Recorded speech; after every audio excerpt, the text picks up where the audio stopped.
Hello, everyone. Welcome to another episode of Open Up the Workforce. I'm your host, Ava Sadeghi, and today we have an incredibly exciting episode in store for you with a true pioneer in the true sense of diversity, equity, and inclusion from all aspects, from talent to supplier diversity.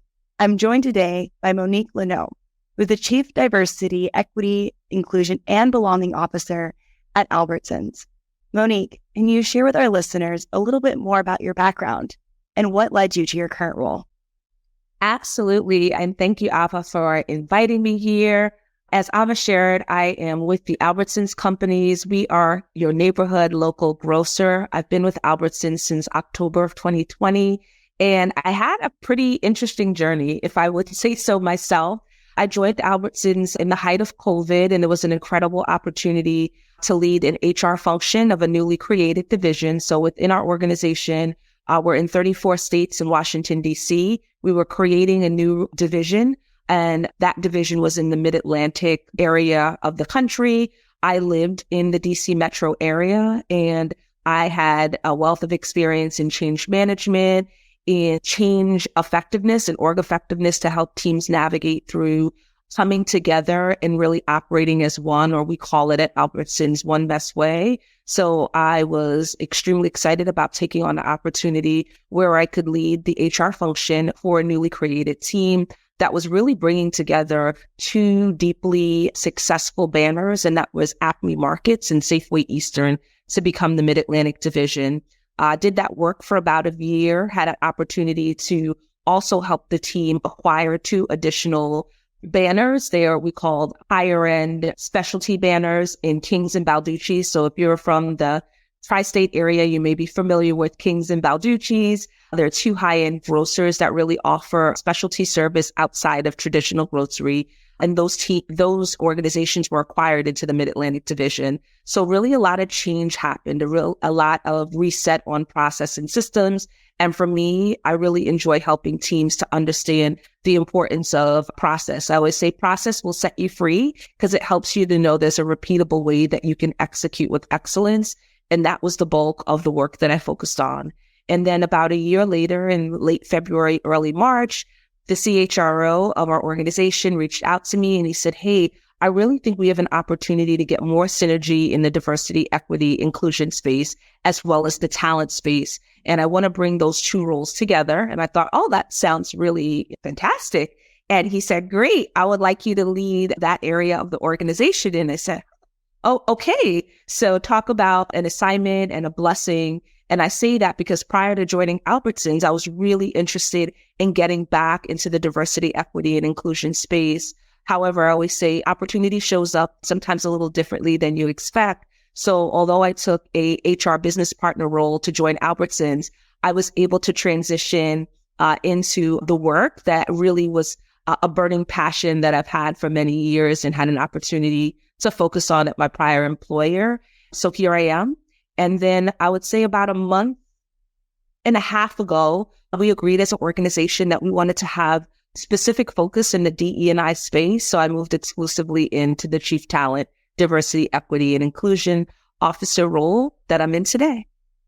That's incredible. And I know we spoke and I learned even more about Albertsons. It was fascinating how much of an impact that you have across the nation and how many thousands of lives are impacted by the talent and work that you do. It's also amazing to see the scope and the holistic practices that you were able to support during all these different roles at Albertsons. We noticed that in 2021, over 15,000 Albertson associates completed Leading with Inclusion training sessions. And that's absolutely incredible. We'd love to learn a little bit more about this specific initiative and how you've been able to foster an inclusive work environment for employees with such a diverse talent and scope of different employees you have everywhere. Absolutely. So, at our organization, we really think about how do we bring people together around the joys of food, and we want to inspire well-being. And ultimately, we want to create a customer for life. That is our ambition. That's our desire. We don't just want you to walk into a store. We want you to have an experience. And part of that experience is rooted in our aspiration as a company where we want to put people first and really live out the values we have. We have 8 values we follow in our organization, whether it's around we build belonging, we put people first, we raise the bar, etc. But we also have a framework that helps to drive our agenda. And when you think about leading with inclusion was birthed after the tragic death of George Floyd.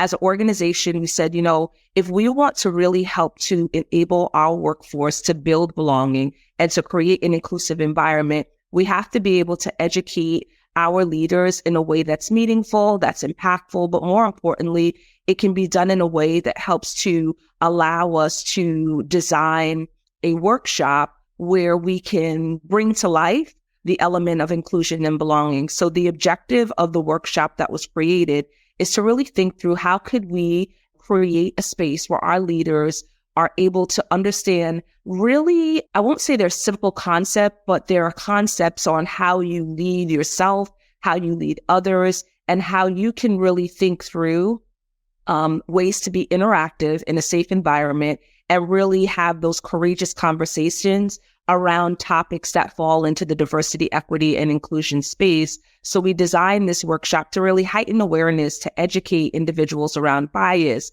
and to provide tools to support our associates, but also create that inclusive environment in a holistic way. And that for us was through leading with inclusion. I would also say it was the time many organizations started to conduct unconscious bias training. We really wanted to, I would say, add a little bit more of our secret sauce to really think through what can we do to really foster a culture where we're giving people tools to have better understanding around their self, around the culture of others who they work with every day, the communities where we operate. How do you provide an opportunity for people to have empathy towards others, but then also really challenging ourselves to say, how can I be more inclusive? How do I mitigate the bias that I have? Because a lot of our bias we have is unconscious, but then more importantly, how do you build the culture that we could be proud of? And for us, that was through leading with inclusion. Thank you for that work that you're doing. It's so important. And I know, Monique, as you know, we began Symba as a social impact project with late Congressman John Lewis. So we're such big advocates of the work you're doing. And I always find it particularly interesting and impactful when DEI leaders like yourself not only are making an impact with the talent, but also the fact that Albertsons impacts the community. And so in a way, you have this compounded impact, and the consumers that you have and the customers, how do you design spaces for them to feel like they belong? So I really, really find the work you're doing to have so many levels of impact in a lot of fantastic ways. How have you maybe studied this program and seen the results and then invested maybe more resources over the time? I would say the results that we see it's a plethora, right? Internally for us, it helps to drive one of our strategic priorities, which is around impactful associate resource groups. In some environments, they may be called business resource groups or employee resource groups. For us, we wanted to really amplify our associate resource groups. There are a total of 8. And those resource groups were really formed to create a space for associates to become more educated in the area of the different cohorts who make up our associates here at the Albertsons Company. And that impact can be seen by year over year. We see increase not only in membership, but we see increase in the way that these associate resource groups are able to drive initiatives within the local community. These are ambassadors, if you will, who are able to continue to educate all of our leaders in a meaningful way. These same individuals, in many cases, also served as facilitators of the Leading with Inclusion workshop. So in addition to us training a trainer, they are not only improving their level of awareness, but they provide education to other associates through that process. And I would say in the other area, it's how do we effectively engage our communities where we're partnering and that we're respected in our communities, because we demonstrate that we do have a commitment to diversity, equity, and inclusion, and heavy in the area of equity, recognizing that each person wants to have a opportunity where they can thrive. Whether you thrive, I always say vertically or horizontally, you want to thrive. So at the end of the day, you feel successful. We measure impact by the different level of engagement that we have. One in particular area where we're able to measure efficacy when we think about leading with inclusion, which is an internal workshop that we offer, those same workshops help to spark the interest of our associates to partner with local organizations within the community, but outside of the four walls of Albertsons. And we were able to have a really great opportunity for our associates through a racial and social justice grant program that was established in 2020 as well. And this program, it allowed us to really demonstrate our commitment to really encourage and empower social justice and racial equity, but it enabled our associates to also engage the local community by way of different nonprofits. And what would happen is those nonprofits who our associates would engage with, they would make them aware that there was a grant program available, and those nonprofits were able to apply for grant dollars. And year to date, we've been exceptionally proud and pleased that we have over $3 million that have been provided to those nonprofits. So for me, I always think of it as a thread, right? You can build awareness, you can educate, but then you take action. And this program allows us to do that.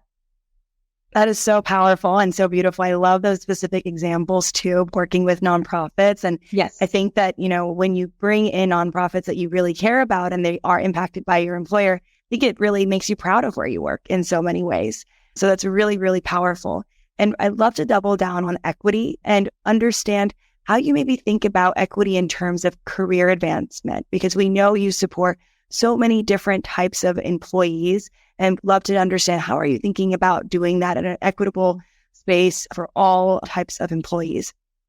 For our organization, our strategic priorities, as I shared, one of the 6 is around metrics. So we look at the numbers, right? I always say you need to understand your current state in order to understand where you want to go. You need to know where you're at. So we look at the numbers. So we don't look at the numbers in a fashion of it's quotas or, we have to do it. We look at the numbers and we say, what does our community look like? What does our workforce look like? And once we understand that, we say, what does our leadership look like and what does it need to look like? We always say the leadership needs to reflect the workforce. The leadership needs to reflect the communities that we serve, because I don't know about you, but I love to go into a place where I see someone who looks like me, or I see food that reminds me of the culture that I was raised in. All of those things give me a sense of connectivity. So for us, we look at the numbers, but the numbers aren't everything. But it is a starting point. I always say, everyone, the numbers aren't everything, but it is a very clear starting point, and it tells you where you're doing well and you can celebrate, but it also tells you where you have gaps to close. So we do have goals that we put in place as it relates to representation, specifically at the management level for women, and then also for Black, Indigenous people of color. And we communicate it out to our leadership. We say, where are we? What level of improvement do we want to see year over year? And then more importantly, what's the aspirational goal or a big, hairy, audacious goal that we need to have?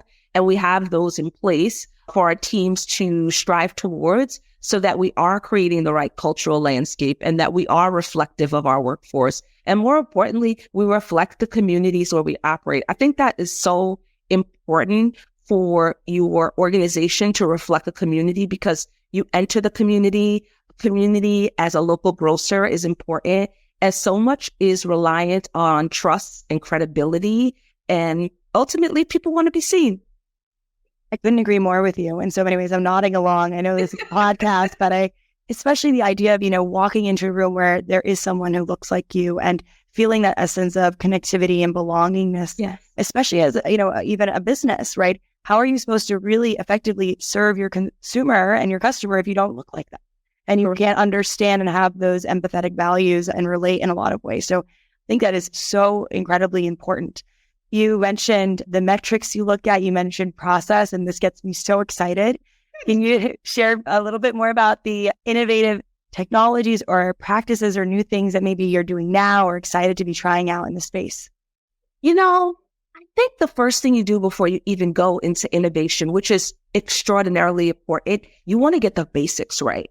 I always say, if you do the big 3, which is, first of all, you have one-to-ones with your people if you're a leader of others. I think it's important to have team meetings so that they can connect, they can understand what's happening in the business, what's working well, what do we have to look forward to, what's the roadmap? I always say everyone wants a roadmap to know where they're going. Otherwise, you're ultimately aimlessly moving around, walking around, and it doesn't feel good.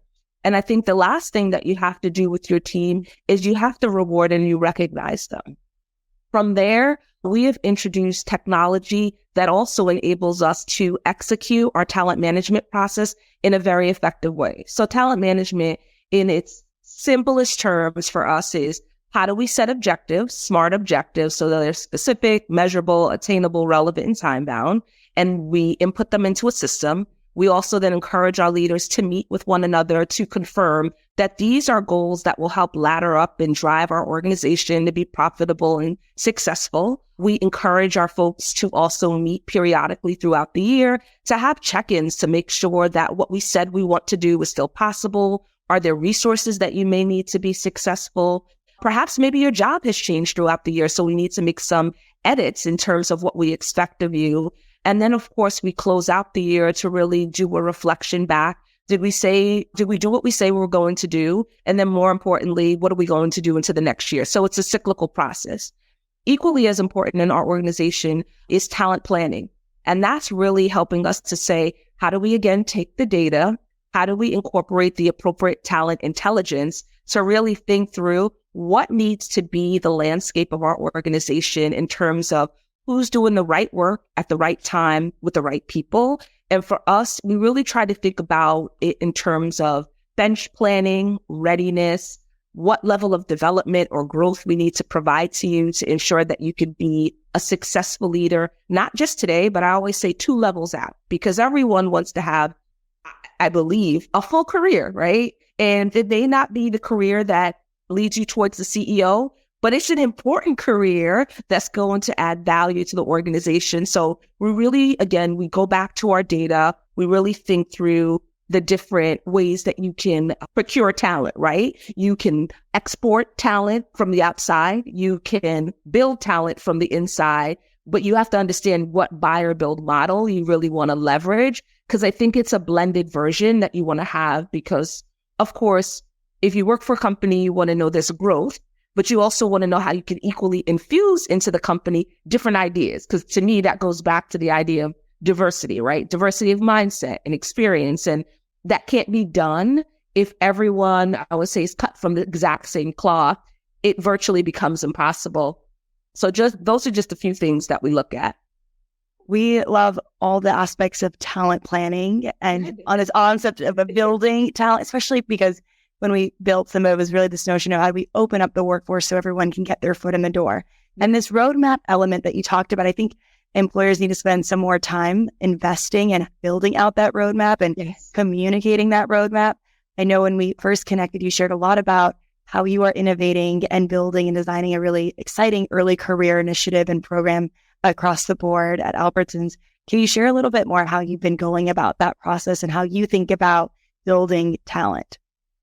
Yes. So the first thing we did is we look at job design. We look at job architecture to understand, is the job or position in place the job of today, or does it also speak to the job of the future? The next thing you want to look at is who's in the job today. Is it a diverse group of individuals who will be able to flourish in the organization into the next role and beyond and beyond? I think the other thing is you think about what's the emerging skills that are going to be necessary for us to be best in class as an organization. I always say the job today may not be the job of tomorrow, but if you have the right skill set, you can really think through, if we do need to redesign the job architecture, how can we really think about what's the skills that's going to be most needed for our people and for our organization to be successful and to be that employer of choice where we create the level of pull from the outside. But I always say organic pull too from the inside, that people want to grow up and over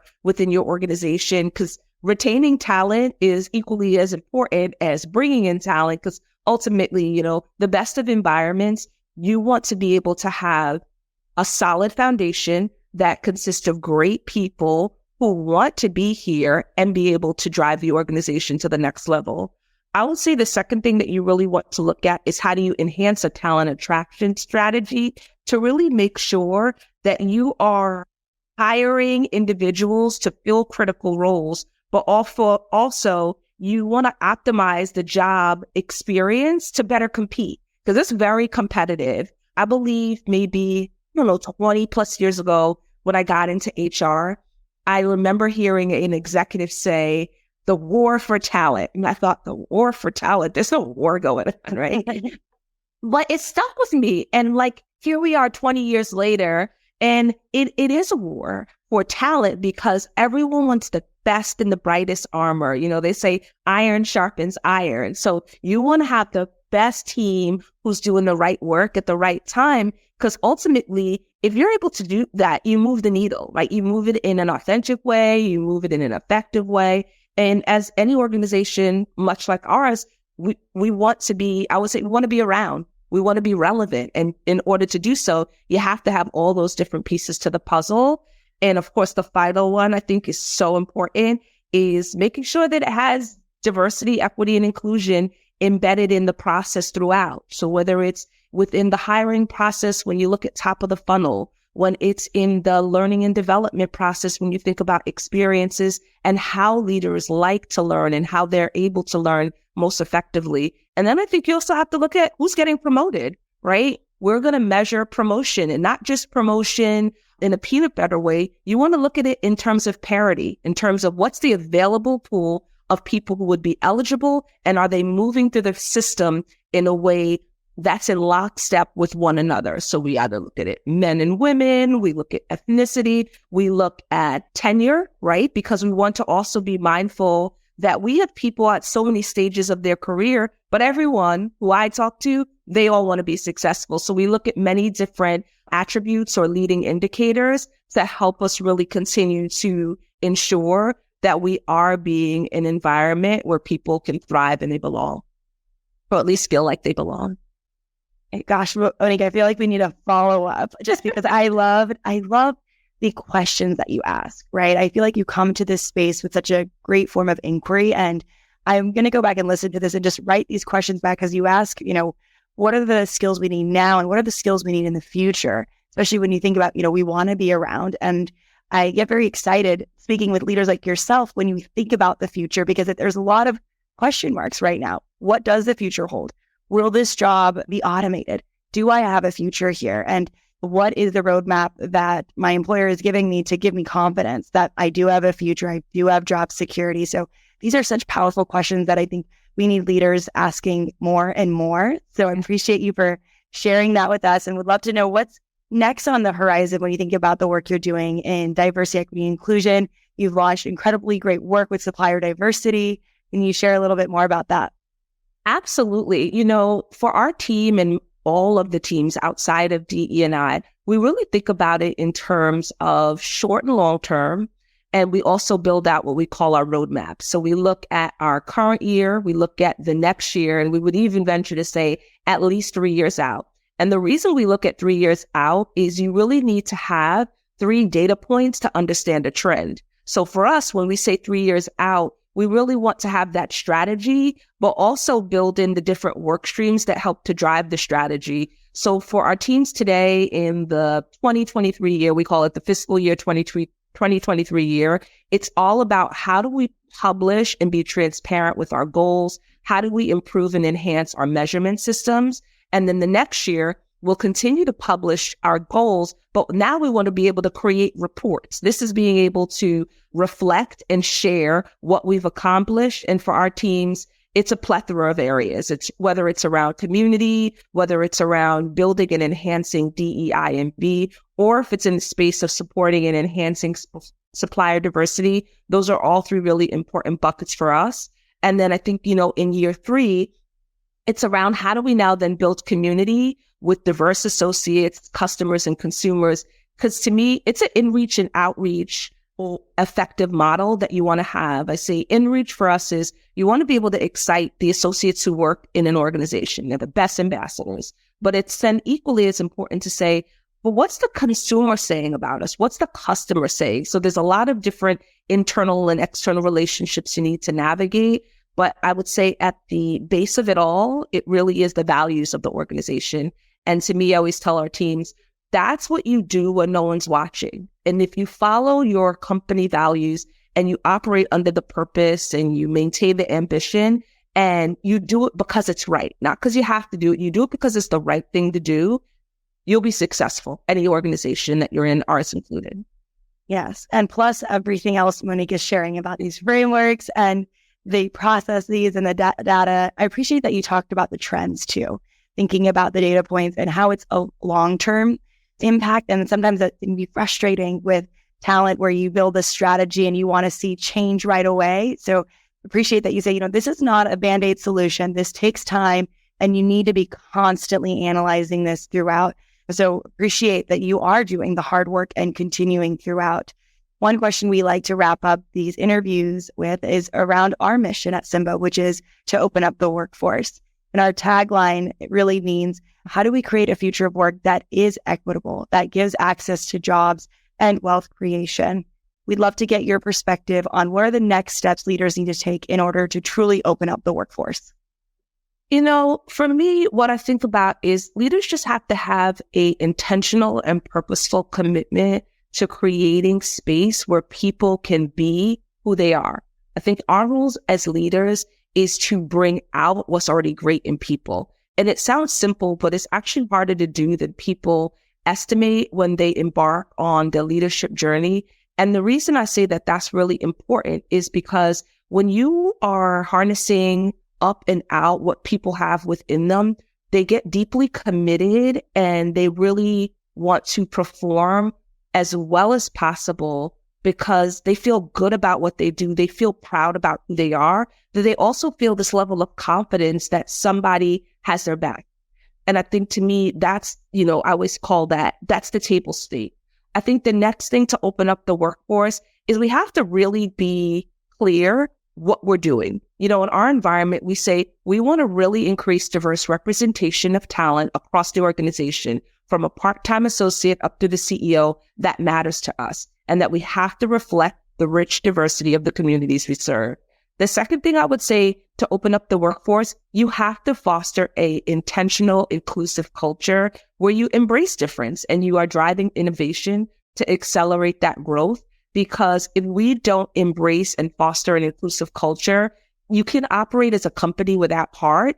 And I think that when you do so, it's not sustainable. So that's very important. And the last thing I would say to open up the workforce, you have to have equal access to opportunities and resources. You have to recognize that everybody's different, that we don't all learn the same way. We don't all come with the same experience on a piece of paper, but we add value. And I think it's our responsibility as leaders to say, what value do you bring to the table? What value can I provide to you as an organization? And how can we take both together and use it to innovate and create growth and success? Because to me, if you're able to do that for an individual, for a team, for an organization, it builds wealth, right? There's personal wealth that it builds. It builds wealth for the individual from a financial standpoint because they have stability and they have an opportunity to be able to think beyond the paycheck. They are able to think beyond, how do I take care of my family from a healthcare perspective? Those are all, I call it enablers that organizations can provide. And if you're providing it in a community where a person is from, and it's in a community where you operate, I always say that's when the good stuff becomes great. That's incredible. We couldn't agree more in so many realms when you talk about that. I think actually, I don't know if I've shared this with you, but we're Symba for symbiotic relationships, not for the Lion King, because that's how we do believe it's all coming together, right? Talent is creating value to grow with their organization, who's also creating value to grow their community. So it's all intertwined and building each other up. You've shared so many great takeaways. I've learned so much, and I'm so grateful for the work that you're spearheading and making an impact for thousands of lives across communities in this country. Would love to ask if you have anything else you'd like to share with our audience before we wrap up. First, I want to say thank you. I think your team is doing great work. Your organization is doing great work. It's important work. And I'm appreciative. I think that when you have a platform, it's important to know that it's powerful. It can be used in several ways. If I could say anything to individuals who are listening, whatever area of work you are, whatever position you have, a position is just a title. It's temporary, but value lasts on. So if you think about the work that you do, know that it's important. Know that who you are is enough as you are, but that value pays tremendous dividends, and just to keep going, because the area of work that we're both in It doesn't necessarily have immediate ROI, but it is valuable and it's important and it's necessary. So I would tell folks, be in it for the long game and that it is not a sprint, it is a marathon. Thank you. That's such a powerful note to end on. I'm going to take that with me too. And I think that's something all of our listeners will be very, very heartwarmed to hear and continue the great work that we're doing in D&I. Thank you so much again, Monique, for being on the show with us. We're so grateful. Thank you for having me.